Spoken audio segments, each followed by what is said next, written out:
It's the dream of every cricketer, the ultimate glory. Few manage to keep their date with destiny. But for many, it's been heartbreaks and a cross to bear. The Holy Grail is here in India. I'm Rupha Ramani, and Firstpost brings you the ringside view. We bring you the Cup of Dreams. Cricket World Cup coverage like never before. The champion! It's over! He's done it again! Unbelievable! Oh, straight into the roof of the net. Nice one! Straight down the middle. So a good performance from both teams here today. Hello and welcome to Firstpost. I'm Rupha Ramani. Let's get things started.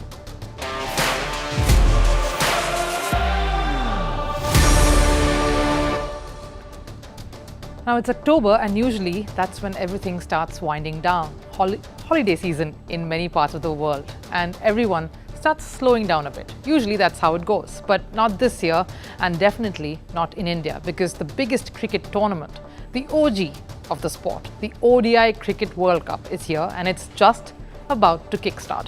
The last week of the Asian Games too is upon us. So it is a very exciting week starting today. So let's not waste any more time in getting you what the lineup looks like for today's show. The 50-over World Cup, Cricket World Cup is upon us. All teams are in readiness. It's get, set, go time with a few more warm-up matches remaining. Today we start our build-up to the World Cup by profiling the squads through our very own quirky lens. Who's hot and who's in a bit of a pickle? The two teams we will decode today, India and England. Now, when I say India-Pakistan rivalries, it's not just cricket. The Asian Games witnessed an intense battle, and it was the theme of the weekend, in fact, with the two countries facing off at many events. We relive how that went down. And as athletes take center stage, India comes into its own. We get you the latest from the Asian Games, all the top medalists, and who stands where on the leaderboard in the halfway stage at Hangzhou. Also, just what happened at the 100 meters hurdles with Jyoti Yaraji. That and more coming your way, but here's what's making all the headlines from around the world of sports in Sports 360. Some more cricket news. New Zealand captain Kane Williamson will miss the World Cup opener against England. Williamson still needs time to recover from a knee surgery. The head coach says Williamson is going well at this point, but he won't be pressured into returning till he's ready. In tennis, world number 2, Carlos Alcaraz advanced to the quarterfinal of the China Open. Spain's Alcaraz beat Italy's Lorenzo Musetti 6-2, 6-2 in straight sets. The Spaniard will next face Norwegian Casper Ruud. World number 1, Aryna Sabalenka also advanced to the China Open. Belarusian Sabalenka beat American Sofia Kenin 6-1, 6-2 in the round of 64. Sabalenka will now play Britain's Katie Boulter tomorrow. Over in golf, Europe beat the USA to win the Ryder Cup. Europe needed 4 points on the last day to beat the American side. England's Tommy Fleetwood and Ireland's Shane Lowry played some spectacular shots to turn the game around and win the cup for Europe. The Ryder Cup is a biennial men's golf competition between teams from Europe and the US.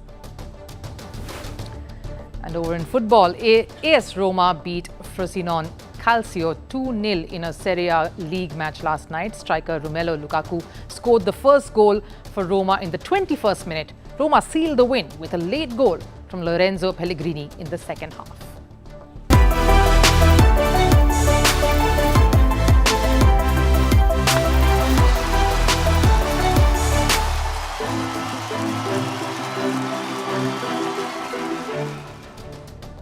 All right, you can see the smile on the face to know that this is where things all begin. It's the big carnival that will engulf India in just days from now. Cricketers from all around the world are here being welcomed, and the excitement is hitting fever pitch. The warm-up matches kicked off on the 30th of September in Hyderabad, Thiruvananthapuram and Guwahati. Though some of the teams like New Zealand, Pakistan escaped the monsoon showers in their cities and got some warm-up time under the belts.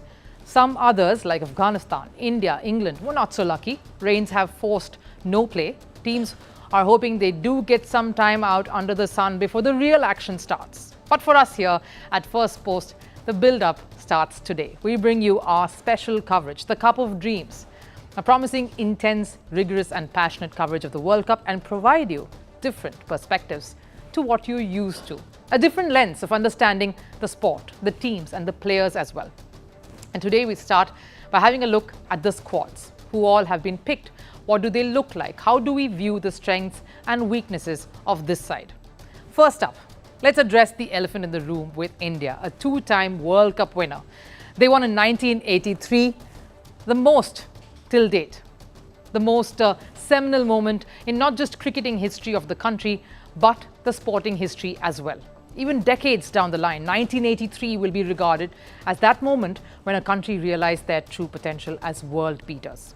And of course, we can't forget 2011, MS Dhoni fittingly twirling his bat for the winning six at Wankhede, at home in India to lift the World Cup a second time after 28 long years, proving it isn't easy to win a World Cup. And here's how this 2023 World Cup squad looks like on paper. Now, it's a good-looking squad on paper. Some very experienced hands in there. Ashwin and Virat, just two of the men from that historic 2011 World Cup win, still in the mix. That's incredible. A couple of surprise inclusions as well, some misses and a few explosive youngsters for whom the World Cup could mean that moment to glory. Rohit Sharma leads the side. It's the first time he will captain an ODI World Cup. It's massive. And it's a massive chapter for his career and his path as well. Whatever happens, he and the Indian cricket fan will remember this. And who would have thought it would be this way, especially with Virat Kohli pretty much ascending as the heir apparent just some years ago. Passed down from the legend himself, MS Dhoni. And the team is coming off a resounding win over Australia in the ODI series at home and a comprehensive Asia Cup win as well right before. So in terms of form, the way they look, some practice, they've got plenty heading into the tournament. So let's put our own lens on the squad in terms of how they look as contenders. The squad is like a pack of cards or a chessboard. There are certain cards like the pawns who are integral to the team functioning. They don't just make up the numbers but put their hands up to assist the big guns when the going gets tough. And then you have certain special roles, certain cards or pieces who are critical to the team's fortunes. Depending on how well they execute, some are double-edged swords too. They can also be a weak link in the lineup. So first, let's look at who the ace in the Indian squad is. The superstar who could set the tone for the team's challenge and their campaign. Now I'm going with Shubman Gill for this one. Now you think Virat Kohli, and yes, he does have the ammunition, the hunger and the roaring talent to be the ace in this pack. But I'm picking Shubman for this one. He's young, he's fierce, he's coming into his own, and this could be the stage where he crosses over to certifying his position as India's next biggest star. Let's show you why. If you look at just his numbers as an opener for India in the one-dayers, in 31 matches, close to 2,000 runs, and the highest, a double centurion. Now, he's already in that pack there with 950s and converting them to hundreds, for half of them to hundreds. Moving on, I will pick a jack of the pack too. Someone who is a bit of an all-rounder, someone who is bound to create an impact with both bat and ball. Again, it's a bit of a left field pick. So here's mine, R. Ashwin. You'd think Ravindra Jadeja would be there, and he's a vital cog in the scheme of things too. But I'm going with the guile, the wit, the never-resting, always thinking R. Ashwin for this one. Now let's be honest, he's not one of your best fielders, he's not one of the quickest, but he makes up for all of that with the lack of it. With his sharp cricket skills and alert thinking, he's calm and processes things rather quickly on the field. Someone who is always looking to outwit the opposition. We saw, David Warner go from left to right, right to left, all because of Ravichandran Ashwin. So he has that knack. He has the ability to get players to think while he thinks a lot as well. Now, I've been speaking to other players and teams, and mind you, he already a lot of them are thinking on how they will face him, particularly in India. And guess what? India's first match is at his home ground in front of his family, friends and fans in Chennai. Right, next up, I have a joker card. Now, unlike what this term suggests otherwise, we here look at the joker as the X factor, the trump card, the card that can change the game. Someone who could hold the key when the chips are down, and there's a need for a dramatic turn of events. Now, my pick for this one, Kuldeep Yadav. The man has come back from not being in reckoning, from having ankle surgery, from being out of favour with his own team to now being a weapon for India. The 2.0 version of Kuldeep Yadav is critical for India's success. He's worked on his bowling, he's come back strong, and alongside Ashwin and Offie and Jaddu, a left-arm spinner, the trio on certain grounds could be lethal. Now, a team could have some aspects that is bound to worry them. For me, that could be the middle order, a bit of whom are just coming up back from injuries. KL Rahul, Shreyas Iyer, Surya Kumar just about hitting a good stride after a string of not so strong performances. So there is much left to see from that middle order, and you would wonder if that will follow through in this tournament. Now let's look at team number 2 today, a side that is so exciting and has revamped the way we play the sport. They have reimagined cricket, and the baseball way of cricket has surely been a trademark. Speaking to that setup and even watching them play, you know it's a team on a mission. They have adopted a style of play that they have molded to make it their own. And these styles have also, they furthered the team's vision, and that's what makes this side dangerous and a top contender for the title this year as well. When it comes to World Cup wins, they were always unlucky, finishing second best in 3 previous editions. And really, 2019, it would seem now that luck finally caught up with this English side. A nail-biting, incredible and much talked-of final against New Zealand to pip what would have been a memorable win for the Kiwis. Ian Morgan led the charge, and that squad created magic.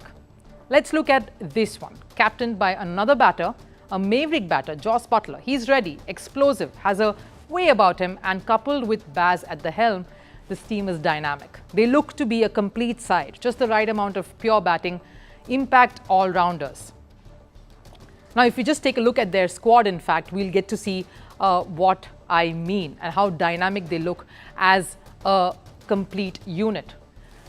As we said, Jos Buttler is at the helm. He's the captain there. Again, a very seasoned veteran, someone who's done this in this kind of setup regularly. And just look at their lineup. Just some pure batters in there right at the top, someone like Johnny Best, and then just the right amount of all-rounders, impact all-rounders over there as well, strewed into that mix, and a complete bowling unit with some firepower to round it up. So let's analyze the squad then. I'm starting with the joker in the pack for this one. And I'm playing to the gallery here because we cannot miss to mention him up first when we talk of England. It's Ben Stokes. Coming out of retirement to then be included in the scheme of things for the ODI side, Ben Stokes is clearly a man on a mission. He has the stature, the power, and he is gunning for runs. And you only have to see the last time he scored a colossal against his home country, New Zealand, where he scored that brilliant 82 runs of 124 balls, and everyone sort of watched this plunder happening. 15 fours, 9 sixes at a strike rate nearly 150. Now that is incredible, crazy hitting. And he knows he'll have to double up on that, considering he won't be contributing with the ball, and he's an electrifying fielder as well in the close circle. Certainly an asset to any side. England's X factor, Ben Stokes. All right, let's move on then. The next one on my list, the jack of the pack, the all-rounder who has had some stunning stints in the longer format, but could prove to be lethal here too, Chris Woakes. He's had an amazing few months just in the run-up here in terms of his contribution in whites, but we know what confidence does, and this is, in fact, the World Cup. Even if you look at how he's performed with the ball in the shorter format, he's taken a few scalps, and he's definitely the more economical. Basically, setting it up well for his mate at the other end, and he can be a handy bat. Can give you some of those lusty blows towards the end. Maybe this is his time to come in and sort of deliver for his team. Moving on to the ace in the squad, this one is a no-brainer. No matter what his form is, leading into a big tournament, we cannot forget Jos Buttler, a big tournament player, a match winner, and key to England's fortunes as a captain, a perfect exponent of baseball. A solid skipper. He led from the front when he was in the IPL squad with the Rajasthan Royals. He was one of the key components responsible for them reaching the final and coming this close to winning it in 2021. He's going to be looking for another tournament, and this is the perfect stage. Now, why do I say that? Because in 2019, though he wasn't one of the top run getters for his side, he may not have been at his best back then. You know, scoring around a little more than 300 runs there, not some of his best moments, but cometh the hour, cometh the man. What could be, though, concerns for a side that looks challenging on paper? Who's the deadwood? By deadwood, I mean the weak link in this setup. Now, if we move on to that, I'll have to say it's Liam Livingstone. Now, he's a huge name and a big ticket player. But look, if you look at some of his numbers in the last 10 matches in the shorter format, you would know that with that comes a lack of consistency. He's been a little inconsistent and just about a couple of 50s, and with the bulk of the big hitting to be his and Ben Stokes' corners, that just could be one area of concern for him. Right, now we have to switch focus, and don't forget though, all of this coverage and looking ahead to all those teams will keep continuing here on Firstpost. But we have to move on to the other big tournament that's underway, the Asian Games. We are at the halfway mark here of the Hangzhou meet. And in case you missed some of the action over the weekend, leading up to this day, we've got you covered. Let's look at the medals tally, shall we? You have to look at China right at the top there. There's no looking past them. 251 in total, but 139 gold medals there. Japan again with 30 golds, and India sitting at the 4th place with 13 golds there. And of course, Chinese Taipei, and if I'm sort of breathing down there next literally, and so too Uzbekistan. So quite a tight pack there at 4, 5, 6, 7. But athletics has taken center stage, and the Indian stars are putting on a show. They hauled 15 medals on Sunday. That's right, 15. India's medal tally has reached over 50 as we're showing you. And here's to hoping more come out. Now, in a historic podium finish at the women's table tennis, the Mukherjees, they finished 3rd. What an achievement that was. Similar to the men's and women's 3,000 meters speed skating relay. India won a silver in the women's 100 meters hurdles thanks to Jyoti Yaraji, but not before she had to confront a controversy. China's Wu Yani made a false start. A false start is when you take off before the gun has been fired.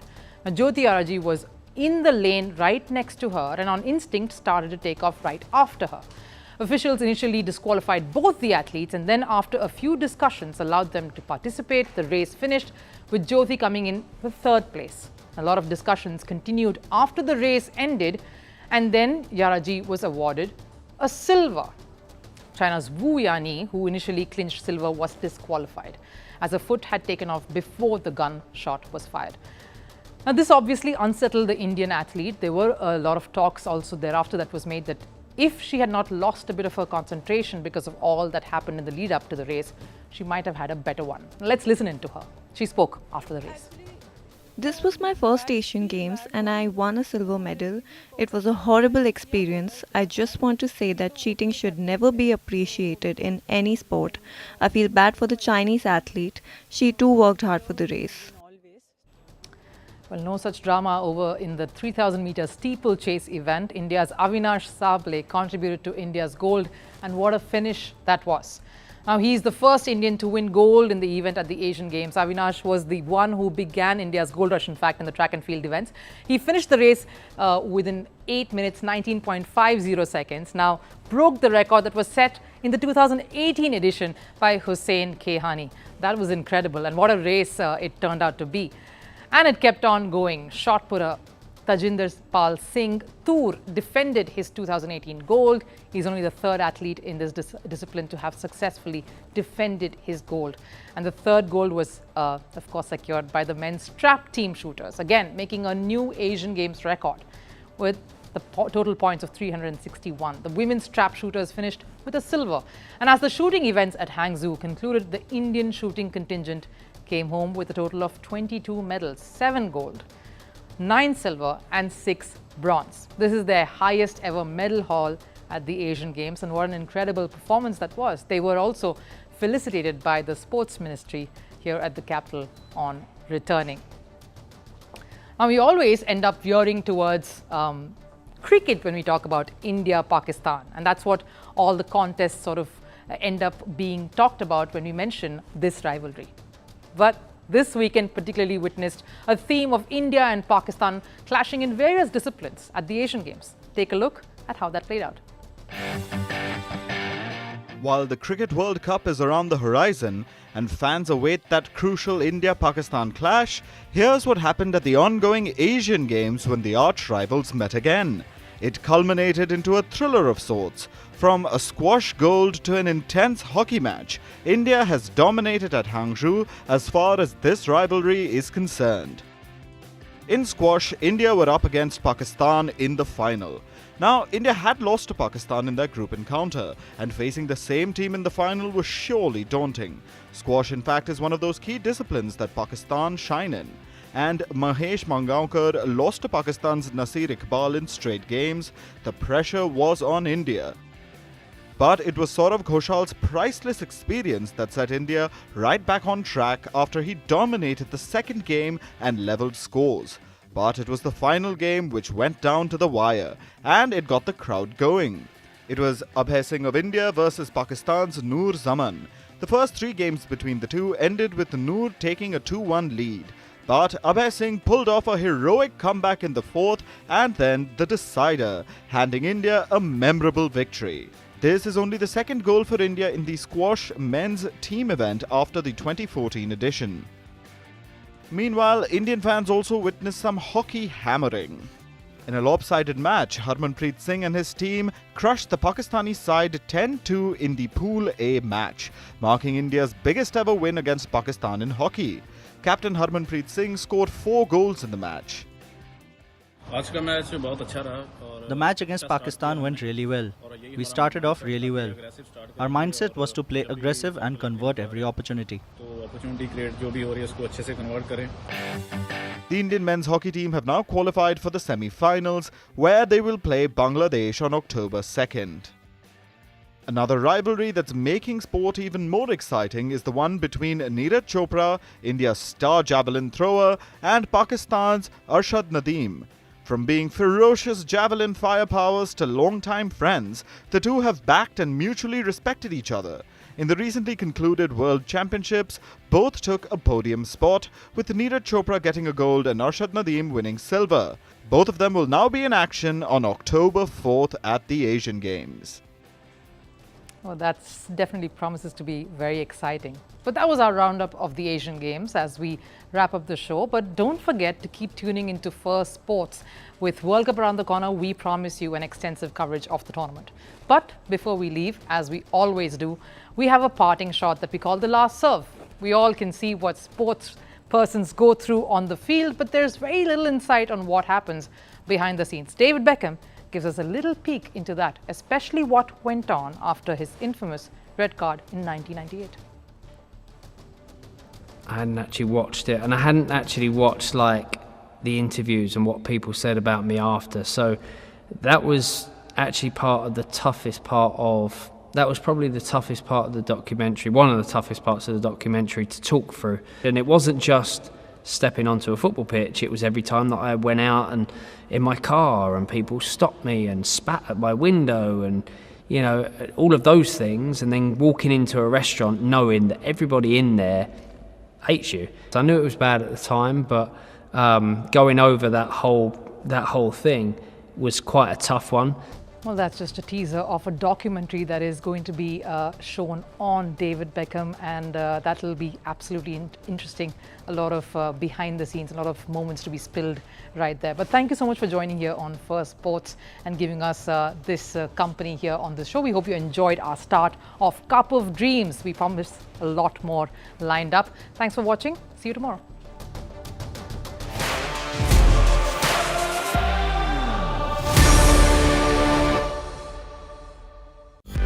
It's the dream of every cricketer, the ultimate glory. Few manage to keep their date with destiny. But for many, it's been heartbreaks and a cross to bear. The Holy Grail is here in India. I'm Rupha Ramani, and Firstpost brings you the ringside view. We bring you the Cup of Dreams. Cricket World Cup coverage like never before.